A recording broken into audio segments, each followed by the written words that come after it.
जय श्री राम। जीव को सुख चाहिए और किसको नहीं चाहिए? क्या मुझे नहीं चाहिए? क्या आपको नहीं चाहिए? लेकिन क्या वह सुख की प्राप्ति हमको हो पाती है? नहीं। श्रीमान, आप और मैं क्या बिसात हैं, सकल सृष्टि को राजा दुखिया।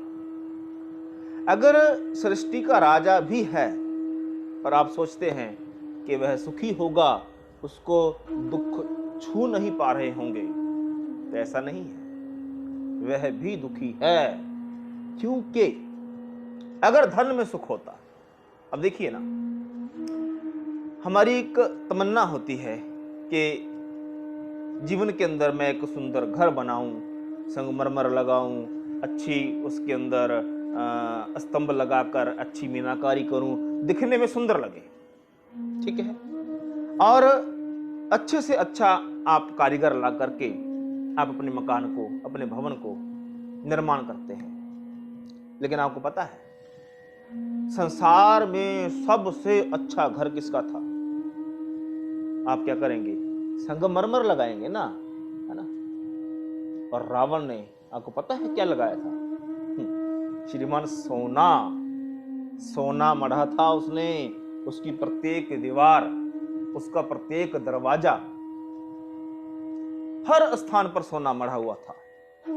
और आपका तो प्रयास रहता है कि कम से कम 100 गज में, 200 गज में, अधिकतम 500 गज में हो जाए तो बहुत बड़ी बात है। लेकिन रावण के घर का जो क्षेत्रफल है, पता कितना था? 400 योजन। सोचिए आप, योजन क्या होता पता है? एक योजन 8 मील का होता है। 8 चौका 32, अर्थात 3200 मील। और मील कितना होता है? लगभग 1.25 या 1.5 किलोमीटर का मील होता है। अब सोचिए, 3200 मील के अंदर अगर किसी व्यक्ति का घर है और आप कहेंगे कि रावण को बहुत अच्छी नींद आती होगी, तो ऐसा नहीं है सज्जनों, ऐसा नहीं है।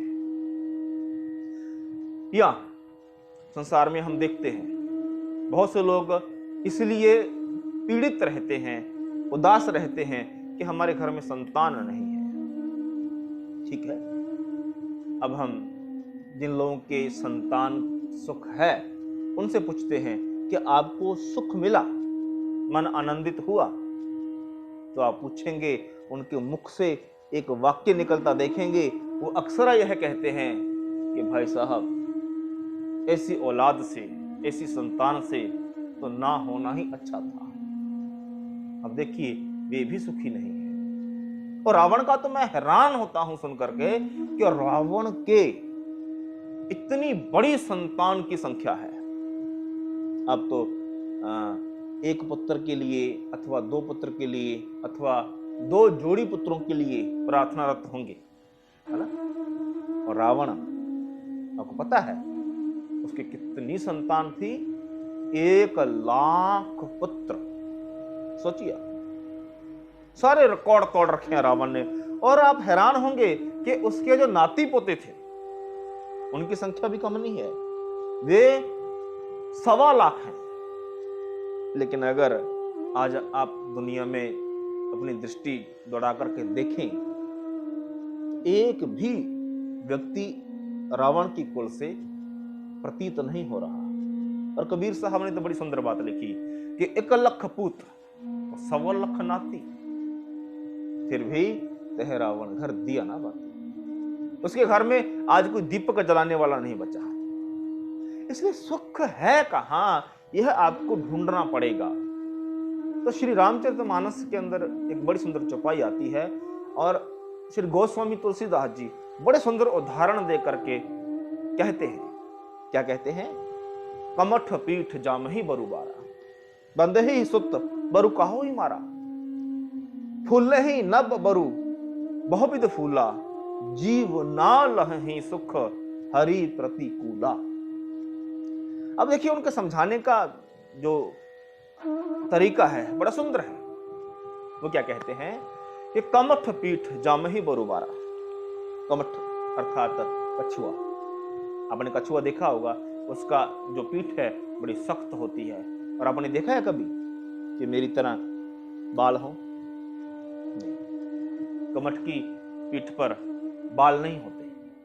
लेकिन वो कहते हैं कि अगर मेरे को कोई कहता है कि मेरे पास एक कछुआ है और उसकी पीठ पर बाल है, तो हालांकि सफेद झूठ है, पूर्णतः असत्य। लेकिन कहा कि मैं फिर भी एक बार के लिए मान लेता हूं कि कमठ की पीठ पर बाल होते हैं। कमठ पीठ जामहि बरु बारा, बंदे ही सुत बरु काहू ही मारा।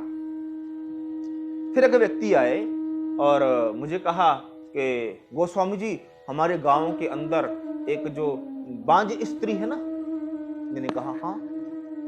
उस बांझ स्त्री के पुत्र ने किसी को मार डाला। अब देखिए, आप शब्दों पर ध्यान दीजिए। क्या कहते हैं? बंदहे ही सुत बरु काहू ही मारा। कि एक बांझ स्त्री के पुत्र ने, भाई जब कोई स्त्री बांझ ही है तो उसका तो पुत्र होगा ही नहीं। अगर उसका पुत्र है, संतान है, तो इसका मतलब बांझ नहीं है। कहा कि किसी बांझ स्त्री के पुत्र ने किसी को मार डाला। हालांकि यह पूर्णतः असत्य है, यह संभव नहीं है। लेकिन मैं एक बार के लिए मान लेता हूं कि ऐसा भी हो गया होगा। फिर एक व्यक्ति और आता है। वो कहता है कि गोस्वामी जी, आप पूजा पाठ करते हैं, ये लीजिए मेरी ओर से आपको कुछ मैं पुष्प दे रहा हूं। फिर पता है यह पुष्प कहां के हैं? मैंने पूछा कहां के हैं? कहा कि वह जो आसमान है ना, तो वहां पर मैंने बागवानी की हुई है, मैंने फूलों की खेती की हुई है, और आज फूल खिले थे तो मैंने फूल तोड़े। वो बादलों के बिल्कुल उस पार मेरा खेत है, और वह फूल मैं आपको आज देने आया हूं।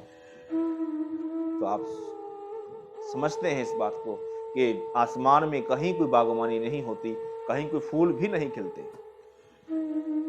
लेकिन गोस्वामी जी कहते हैं कि एक बार के लिए मैं मान लेता हूं कि फूल ही नभ बरु बहुविध फूला, कि नभ के अंदर बहुत भांति भांति प्रकार के फूल खिले हुए हैं और मुझे मिल रहे हैं।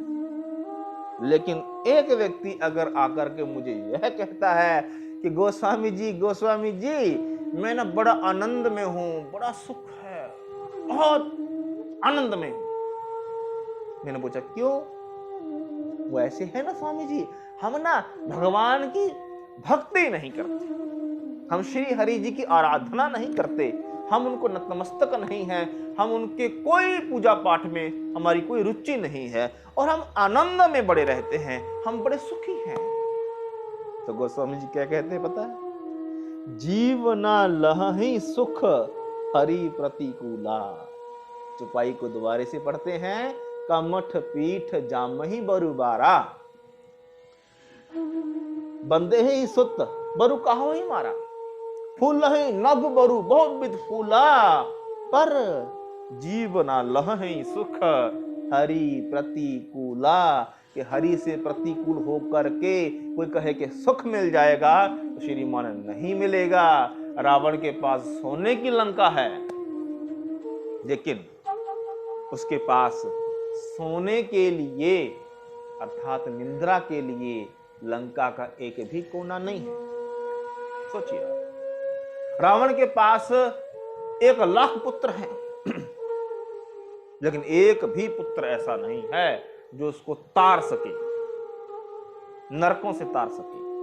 क्योंकि पुत्र का अर्थ होता है पु अर्थात नरक, और त्र मतलब तारने वाला। तो नरकों से कौन तारता है? जो आपको ईश्वरीय भक्ति से जोड़ता है, जो आपको ईश्वरीय मार्ग की ओर अग्रसर करता है, वो है आपका पुत्र, वह है आपका मित्र, वह है आपका हितकारी, वह है आपका स्वयं, वह है आपका सज्जन।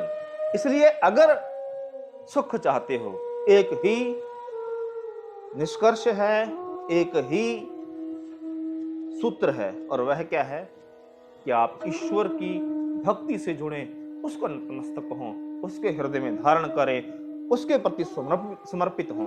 यही एक सूत्र है। तो इतना कहते हुए अपनी वाणी को विराम देता हूं। अगर अच्छा लगा है तो आप हमारे YouTube चैनल श्री रामदूत को अवश्य सब्सक्राइब करें। जो बेल आइकॉन है उसको आप छू करके आप उसको घंटी बजा दें, ताकि आपको जो हमारे आने वाली वीडियोस हैं उनकी नोटिफिकेशंस आपको आती रहे। और कुछ मन में जिज्ञासा है, प्रश्न है, तो आप कमेंट बॉक्स में आप अवश्य कमेंट करें। नहीं तो जय श्री राम लिखने में तो कोई आपत्ति नहीं होनी चाहिए। ठीक है, इतना कहते हुए अपनी बयान को विराम देता हूं। जय श्री राम, धन्यवाद।